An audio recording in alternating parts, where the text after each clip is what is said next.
Okay guys, let's have a little chat about leather jackets, shall we? So as we can see, this particular one here is a black leather jacket. We have got obviously areas on the arms here where it's had patches and things glued on, which we've got to try to fix. This is going to be recoloured and restored. You can sort of see all the way down the arm here, look where it's had various things on it.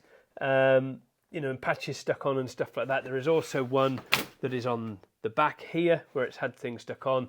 This is sort of mould and stuff like that as well that's growing. But to be fair, this is quite a simple sort of jacket to recolour, and there are so many ways you can earn money with stuff like this. A jacket like this, you can sort of see it's going rather brown all down here where it's faded, but this is nice and sort of black on this side, and you can sort of see the difference there compared to there. Now, this particular jacket is a straight black, and you should be able to earn some good money from this one. So again, obviously preparing, as you can see, the arm is very faded and dull. We don't actually need to really clean the leather down first of all. You can give it a clean if you wanted to with an aniline mousse. I would clean it with the aniline mousse, and I would use something soft like this sort of brush, horsehair brush or a natural fibre brush like that to sort of clean, to try to build up like a sort of foamy lava on the surface to try to deep clean that. But to be fair, I don't think it's really necessary. What we would do with this for preparation and stuff like that is we would use an alcohol cleaner over the jacket. So we would prep with the bamboo pad and the alcohol cleaner. That is the way that we would do this, and we would obviously pour the alcohol cleaner on the pad and we would just rub over the surface like so. You're not going to really take you're not going to take colour off here like you can on pigmented leather. You've got to bear that in mind, when you're dealing with jackets like this and semi-aniline items, because they are aniline dyed through and then a clear coat put on the surface with a small amount of pigmentation in the clear. It makes it more harder to see the colour that's coming off because there's very little colour on them. It's dye that's sat in them. So when you're dealing with leather jackets and things, you've got to bear that in mind, and you have to be very careful how you prep them. See there the arm, where all that is. Now I lift it up, you can really clearly see that, and you can see there where there's been a patch around there as well. So things like zips and stuff, again, because I've done this for so many years, I don't need to mask those up.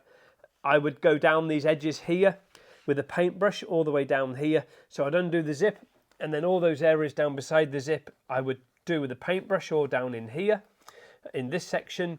So I'd hold the zip and come up to the actual cloth part. It doesn't matter if you get a bit of paint on the cloth part because you're not really going to see that anyway because it's a black cloth. You can't really do anything so far as cleaning up zips. You can sort of see it's not as bright as what it should be. The actual pull itself is almost like a little bit oxidized. It's very difficult to try to capture that. You can sort of see that there. Oh, it's a little bit sort of not oxidized but tarnished. It's going to be hard to try to polish those up, to be fair. We would go over those with a leather cleaner, which would help us to get those cleaned up. So we would start, first of all, by either, it depends on the type of item, we would either, or at least the colour of the item and the complexity. So we would start either by doing the inside first, or we would do things like seam areas like this, like pockets and things. We'd maybe get pockets done first and get pockets done because there's things in the pockets that you might have to do. Let's see if we can show you those. So yeah, we've got little areas inside the pockets. So we've opened up the zip, and as you can see, there's a little bit of leather in there. So you're going to have to be very, very careful against this sort of buffy coloured fabric. This is a very old jacket in all fairness, just the style of zip. Everything just shouts very, very old, very, very vintage. So we need to make sure that we sort of restore this sympathetically.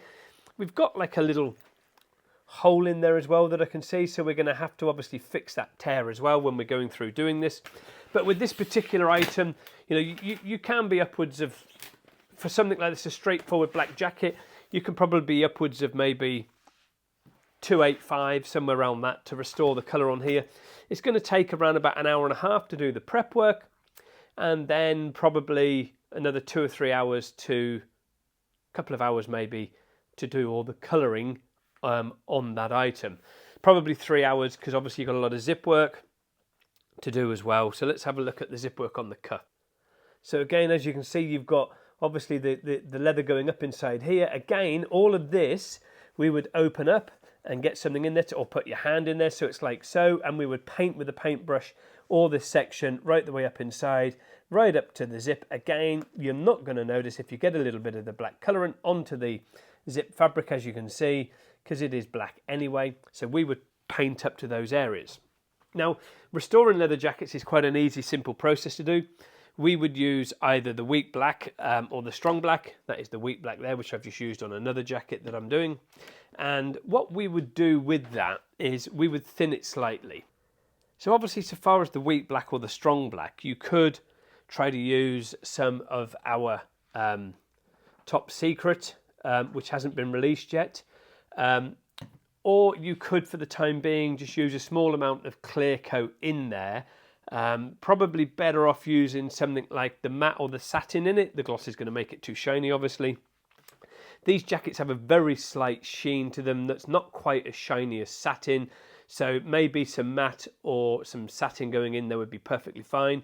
But you only need to add maybe 25%, no more than that, with the satin going in there, because at the end of the day, a semi-aniline has been aniline dyed through, and it's got a small amount of pigmentation paint in a clear coat that goes over the top just to seal it. So that's why something that's semi-aniline, like a dress jacket, is shower proof, not waterproof. So this is a great way to earn good money, sort of, so far as marketing, for so far as jackets. You know, we have many different types of jackets which I can show you that we're working on at the moment. So there's a few there that we've got here that we're working on.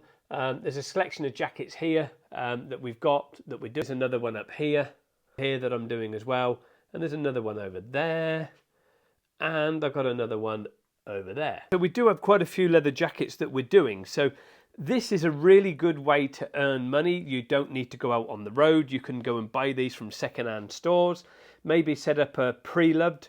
Buy certain jackets like this particular one, which is like a sort of vintage biker jacket. Buy pre-loved leather items and resell them. It's a great way to go earning good money. You can probably pick some of these up from like eBay or car boot sales or flea markets or garage sales or something like that. You know, for maybe a few pounds or a few dollars or a few euros. And it's a great way to earn some money by buying something like this, restoring it, or even making it funky by putting some, you know, funky patterns on there. So you could easily do something like this on it. I mean, can you imagine putting something like that on the back of the jacket for a biker? You know, customization, something like this on the back would absolutely be amazing. You could even go down the route of something like that on the back of it by painting like a great big thing like that all across the back. Maybe a skull and some hot or something like that, like, you know, sort of heaven and hell sort of thing. Patterns upon the back like this could easily be done, or even something like that on the back of the motorcycle. So just a silhouette like that on the back of a motorcycle jacket. You know, you are going to be able to create something quite special. It's going to be pretty unique, not only special, but you're going to be able to do some customization on there and really make these look funky, unique, and one-off. That is just one way you can make money. We hope you're going to enjoy this business series. We are going to keep coming to you with ideas like that. But like I say, this jacket here, just a standard recolor black, 285 for a few hours work, sat at home in the peacefulness of your home. Probably once you get up to speed, you can probably prep that and colour that within maybe a couple of hours maximum for £185. Yeah, £285, sorry. So you may be looking at like $350 to do that. Fantastic way to make money. €300 sort of thing. Brilliant way to make some money. Can't go wrong. What a fantastic business opportunity, just doing leather jackets at home. Don't need a lot of space either. Don't need huge factory units. From the garage or your back bedroom, little shed out in the garden, you're away earning loads of money. So that is the first one in the business series, guys. We hope you like that. We are going to talk about others. Maybe we will talk about these next. Shoes and how to convert them to look like this. How about that? Or do you want to talk about something else? Well, you never know. We are going to be talking to you about a load of things. This is just the worst one, and that is leather jackets. But we're going to be doing more on leather jackets as well, because we're going to be showing you, with one of those jackets that I showed you over there, how we're repurposing that and turning it into something completely different. And we're going to do a repurposing video as well for you. Thank you very much, guys. Keep supporting us. Keep telling friends. Keep sharing. Keep asking people to subscribe, become members of our channel, and we will keep giving you value and insight into ways you can earn money from being a trained leather tech. Thank you very much. See you soon.